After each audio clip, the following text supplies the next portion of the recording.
आज हम स्वतंत्रता के शास्त्रीय उदारवादी विचार की आलोचना पर चर्चा करेंगे।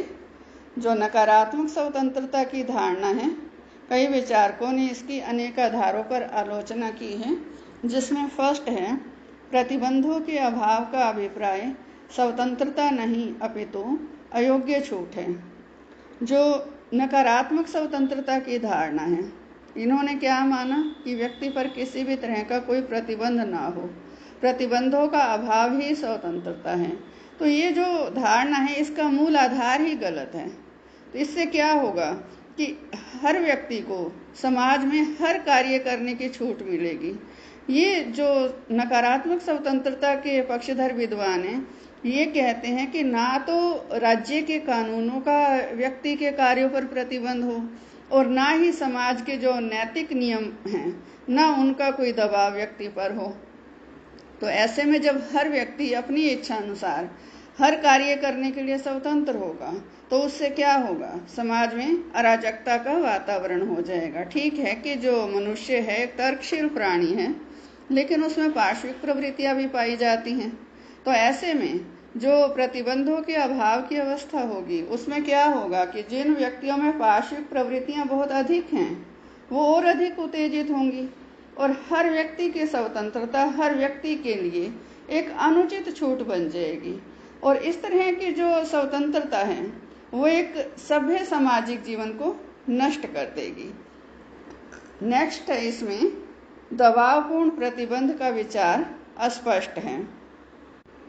नकारात्मक स्वतंत्रता के जो कुछ चिंतक हैं, उन्होंने प्रतिबंधों के अभाव की बजाय जो शब्द प्रयोग में लाया है, वो है दबावपूर्ण प्रतिबंधों का अभाव। अब किसी भी अवस्था में प्रतिबंध के विषय में ये निर्णय करना बहुत कठिन है कि जो प्रतिबंध है वो दबावपूर्ण है या नहीं है। जब भी कोई प्रतिबंध व्यक्ति की अयोग्य छूट या मनमानी को नियंत्रित करता है, वो प्रतिबंध चाहे राज्य के कानून के रूप में हो, चाहे समाज के नैतिक नियम के रूप में हो, तो व्यक्ति के लिए उचित प्रतिबंध भी उस समय दबावपूर्ण प्रतिबंध बन जाता है। माने जो दबावपूर्ण प्रतिबंध है, ये धारणा अपने आप में स्पष्ट है, क्योंकि कोई भी प्रतिबंध किसी भी व्यक्ति या समूह के लिए हो सकता है दबावपूर्ण हो, और वही प्रतिबंध हो सकता है किसी अन्य व्यक्तियों या समूहों के लिए तर्कशील या न्यायपूर्ण हो।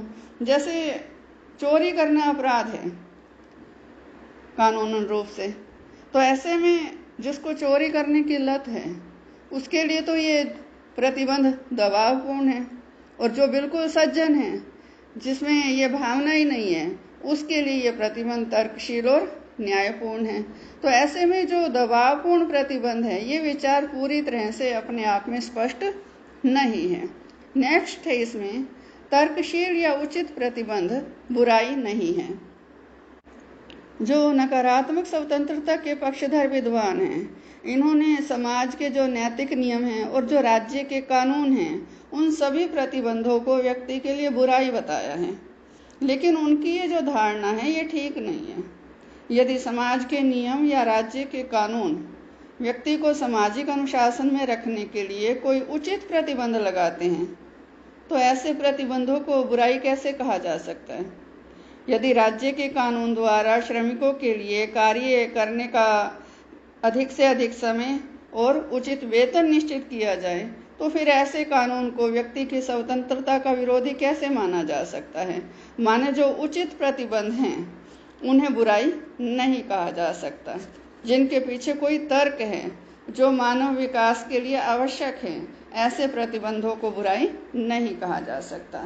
नेक्स्ट है, इसमें प्रत्येक व्यक्ति अपने हितों के विषय में उचित निर्णय करने के योग्य नहीं है।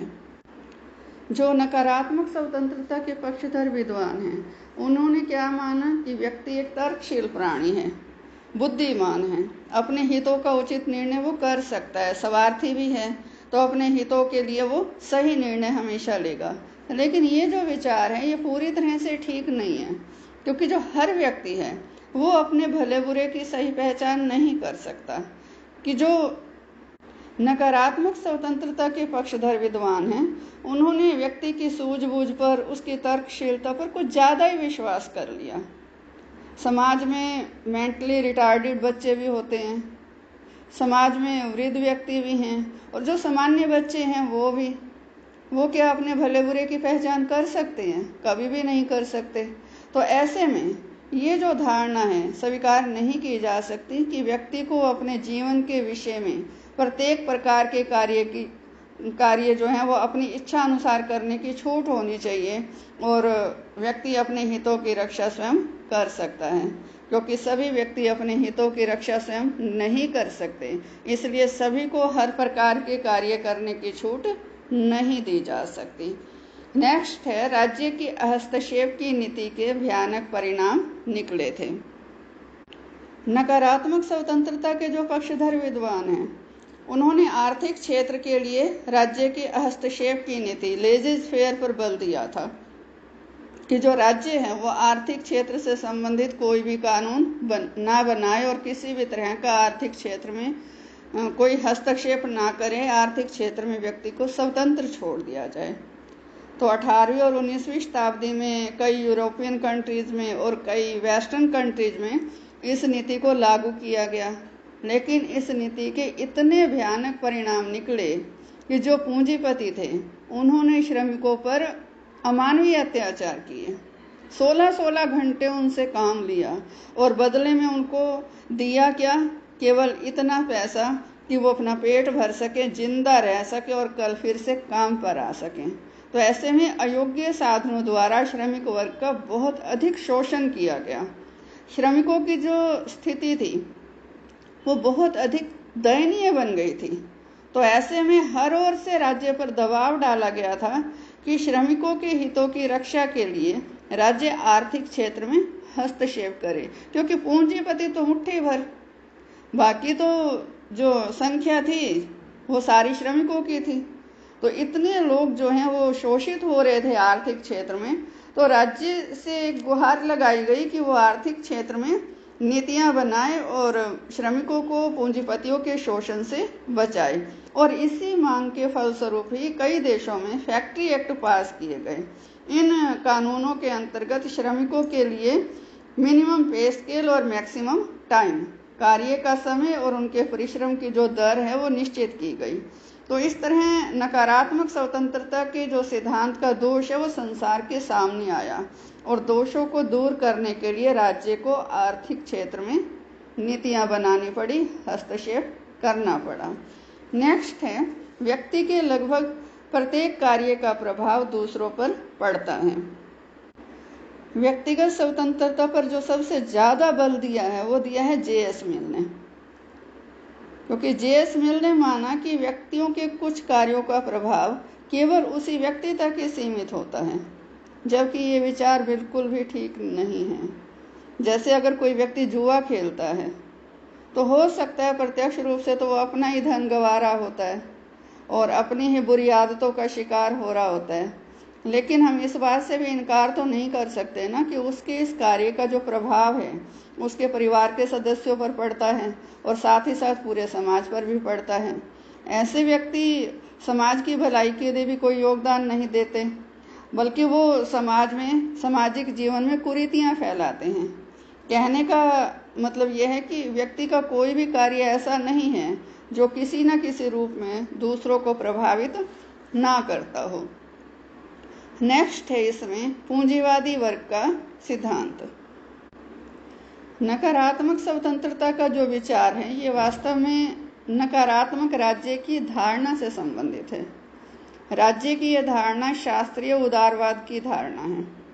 जब 17वीं शताब्दी में शास्त्रीय उदारवाद या व्यक्तिवादी उदारवाद का आरंभ हुआ था, शुरुआत हुई थी इसकी, उस समय एक नई पूंजीवादी श्रेणी का उदय हो रहा था, पूंजीवाद का उदय हो रहा था।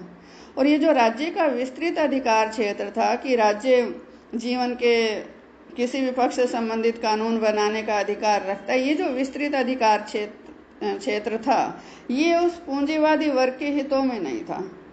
उस समय जो नया पूंजीवाद था वो तभी विकसित हो सकता था यदि पूंजीपतियों को आर्थिक क्षेत्र में स्वतंत्र छोड़ दिया जाए, राज्य के हस्तक्षेप से उनको मुक्त कर दिया जाए, माने आर्थिक क्षेत्र में राज्य हस्तक्षेप ना करे, किसी भी तरह की कोई आर्थिक नीतियां राज्य ना बनाए।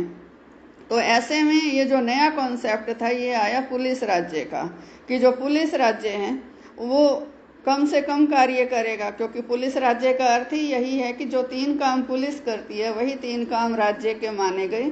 जीवन और संपत्ति की रक्षा, बाह्य आक्रमण से सुरक्षा और आंतरिक शांति की स्थापना। इन 3 कामों के अलावा राज्य को और कोई भी नया काम करने को ना दिया जाए, माने जो राज्य है इन 3 कार्यों के अलावा जीवन के किसी और पक्ष से संबंधित कोई भी कानून ना बना सके। इस नए पूंजीवादी वर्ग के हितों को ही सामने रखकर जो व्यक्तिवादी